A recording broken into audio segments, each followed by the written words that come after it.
मिर्जा नाम के गांव में विराट नाम का एक व्यक्ति रहता था। उसे कुछ भी हो तो उसका कारण जानने की खूब इच्छा होती थी। एक दिन उसके दोस्त सम्राट का एक्सीडेंट हुआ और उसका पैर टूटा, तो वो पैर पर पट्टी बंधवा कर आया। उसके पास जाकर विराट, अरे सम्राट, पैर को क्या हुआ यार, इतना बड़ा बैंडेज क्यों बांधा है? अब वो बड़ा एक्सीडेंट हुआ था यार, मैं बाइक में जा रहा था तो सामने से एक बस आकर टकराई। अरे यार, सामने से इतनी बड़ी बस आ रही थी तो तुम्हें दिखाई नहीं दिया? आंखें बंद करके बाइक चला रहे थे क्या? अरे यार, वो बस पलक झपकते ही हो गया। नहीं, ये कैसे हुआ मुझे स्टेप बाय स्टेप बताना। ये जानकर कि अब वो छोड़ेगा नहीं, सम्राट ने से कहना शुरू किया। तो सम्राट शुरू करने लगा, नहीं ऐसे नहीं, जरा अपना बाइक मुझे देना, कहकर बाइक पर बैठकर बाइक चलाते हुए, हाँ ठीक है, तो तुम यूं बाइक चला रहे थे, सामने से बस आ गई, मैंने अचानक ब्रेक दबाया। तब विराट ने भी अचानक ब्रेक डालने के चक्कर में क्लच छोड़कर गियर बदल डाला। बस बाइक हवा में उछली और विराट दूर जा गिरा। विराट का हाथ टूटा, हाथ को पट्टी बांधा गया। उस पट्टी को देखकर अब समझ में आया कि तुम्हारा एक्सीडेंट कैसे हुआ, कहकर चला गया। कुछ दिनों बाद विराट के पिताजी उसके हाथों में एक पैसों का गठरी देकर, बेटा विराट, इन रुपयों को ध्यान से ले जाकर अपने पड़ोसी गांव में रहने वाले तुम्हारे मामा जी को सौंप देना, रास्ते में कोई मूर्खता ना करना, कहकर उसे भेजा। विराट उन पैसों को लेकर, पिताजी आपको मुझे इतने बार कहने की क्या जरूरत, मैं आखिर हूँ कौन, मैं बहुत होशियार हूँ, कहकर पैसे लेकर पड़ोसी गाँव के लिए पैदल निकला विराट। रास्ते में उसे एक व्यक्ति गर्दन तक दफनाया हुआ नजर आया। वो एक चोर था, उसका नाम मुन्ना था।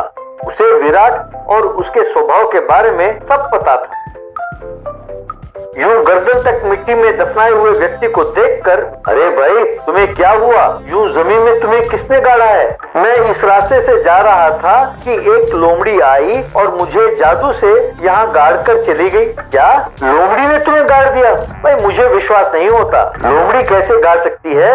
वैसे वो इंसान को, वो भी इतने बड़े इंसान को इतना बड़ा गड्ढा खोद कर उसने गाड़ा कैसे? पहले तुम मुझे बाहर निकालो, फिर मैं तुम्हें सब कुछ विस्तार से समझाता हूँ। तब विराट ने गड्ढा खोदा और मुन्ना को बाहर निकाला। मुन्ना बाहर आया और अपने कपड़ों पर लगे मिट्टी को झाड़ने लगा। तब विराट ने उससे पूछा, चलो अब बताओ ये हुआ कैसे? बताता हूँ, पहले तुम उस गड्ढे में उतरो तो सही। विराट गड्ढे में उतरा और अपने हाथ में रखे रुपयों की पोटली को उसे पकड़ाते हुए, इन पैसों को संभाल कर रखना, कहकर गड्ढे में उतरा। अब अपने आसपास पड़े मिट्टी से अपने आप को ढक लो। विराट ने अपने को मिट्टी से ढक लिया। तो फिर क्या? उस लोमड़ी ने उस मिट्टी को जोर से अपने पैरों से दबाकर, ये बिल्कुल ऐसे कहकर मिट्टी को दबाने लगा। फिर दबाने के बाद फिर क्या? मेरे कपड़ों की गठरी को यूं पकड़कर वो ले गई लोमड़ी, कहकर वो गठरी लेकर मुन्ना जाने लगा। कैसे गई? यूं अपने सिर पर रखकर भाग गई, कहकर मुन्ना वहां से पैसे लेकर भाग गया। विराट मुन्ना को जाते हुए देखकर, अच्छा तो यूं मुन्ना को वो उल्लू बनाकर उसके कपड़ों की गठरी को लेकर लोमड़ी भाग गई। बेचारा मुन्ना, अब मैं समझा, यूं विराट ने सोचा और वो गड्ढे में ही पड़ा रहा। काफी देर तक मुन्ना नहीं लौटा। धूप में उसे प्यास लगने लगी। अरे इस मुन्ना को क्या हुआ, कहीं फिर से लोमड़ी से उसका सामना तो नहीं हुआ? मुझे बहुत प्यास लगी है, अब मुझे बाहर कौन निकालेगा, मैं बाहर कैसे निकलूं? यूं सोच रहा था कि विराट के पिताजी और उसके मामा उसे ढूंढते हुए वहां पहुंचे। उन्होंने उसे गड्ढे में पाया। उसे बाहर निकालकर के पिताजी ने उससे पूछा, क्या हुआ, तुम यहाँ कैसे पहुंचे? क्या हुआ मैं विस्तार से बताता हूँ, कहकर स्टेप बाय स्टेप बताने लगा। अरे नामाकुल, अकल के अंधे ने तुझे उल्लू बनाकर सारा पैसा ले गया, बेवकूफ, निकम्मे, कहकर उसे खूब डांटा।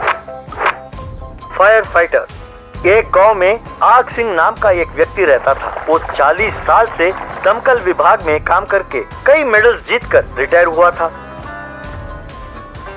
एक दिन अपनी बेटी आगिनी को बुलाकर, देखो बेटा, 5 तत्वों में आग जो है वो बहुत उपयोगी है, साथ साथ वो बहुत हानिकारक भी है। ऑस्ट्रेलिया में देखा था ना कि क्या हुआ, अगर वहाँ दमकल विभाग ना होता तो लोग जलकर राख हो जाते। इसीलिए मैंने एक निर्णय लिया है, तुम्हारी शादी एक दमकल विभाग में काम करने वाले युवक से ही कराऊंगा। वो एक बड़ा फायर फाइटर होना चाहिए। तुमने अगर मेरी बात को टालकर किसी और से शादी की तो मैं केरोसिन डालकर अपने आप को आग लगा लूंगा।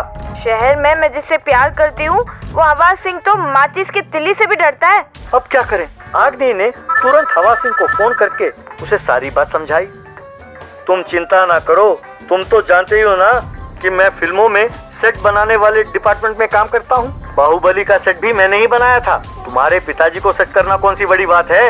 हवा सिंह तुरंत एक साधारण सी ट्रक को थर्माकोल से फायर इंजन ट्रक में बदलने के काम में लग गया। कुछ दिनों बाद आग सिंह अपनी पत्नी आग लक्ष्मी से अपनी बेटी के लिए एक आग जैसा रिश्ता लेकर आया हूँ। वो आज ही लड़की देखने आ रहे हैं। तुम कपूर की ज्वाला से उनका स्वागत करो। तुम्हारे खाने की गर्मी से उनके मुंह से आग उगलना चाहिए। बस रहने भी दीजिए, जब से रिटायर हुए हैं आग के वर्णन में ही रहते हैं, उससे बर्दाश्त नहीं होता ये सब।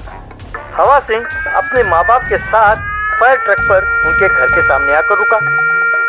हवा सिंह और उसके माँ बाप फायर फाइटर्स के कपड़ों में उतरे। आपके माँ बाप भी दमकल विभाग में काम करते हैं क्या?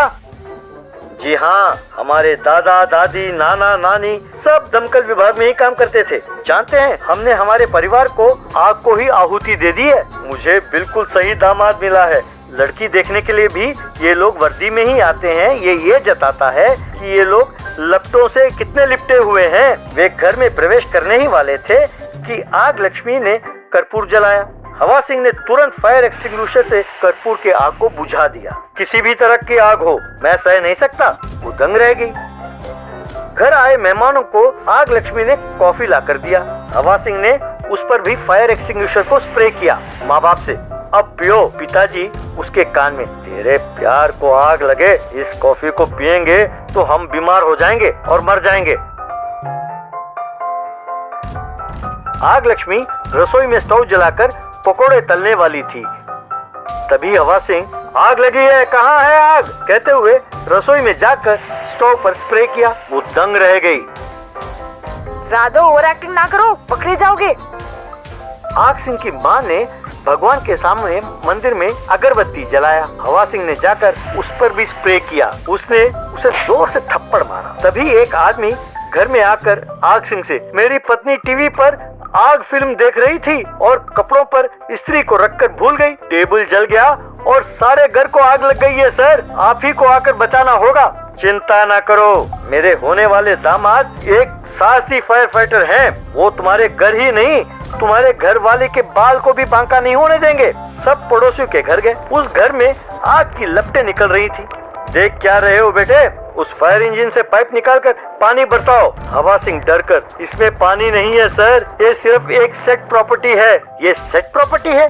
यानी तुम दमकल विभाग के नहीं हो? नहीं सर, पर फिल्मों में फाइटर्स को फायर चाहिए हो तो मैं स्विच ऑन कर देता हूँ। आग सिंह चौंक गया। आग्नि ने आकर, डैडी मुझे माफ करें, एक हीरो अपने बेटे को हीरो बनाने की सोचे तो वो गलत नहीं है, पर ये सोचना कि उसका दामाद भी हीरो हो वो लालच है। पिताजी, हम दोनों बहुत समय से एक दूसरे से प्यार करते हैं। इसने मेरे दिल जीतने से ज्यादा आपके दिल में चिंगारी भड़काने की बहुत कोशिश की है। इसने मेहरबानी करके हमारी प्यार की जोत को पहचाने और हमें अग्नि को साक्षी मानकर फेरे लेने दे। हम जल्द से जल्द एक दंगल दल को पैदा करेंगे और आपको सौंप देंगे, ये हमारा वादा है पिताजी। आग सिंह ठंडा हुआ। ठीक है, तुमने आग जैसे पवित्र सच को स्वीकारा है, इसीलिए मैं मान रहा हूँ। तभी बारिश हुई और उस घर की आग को बुझा दिया।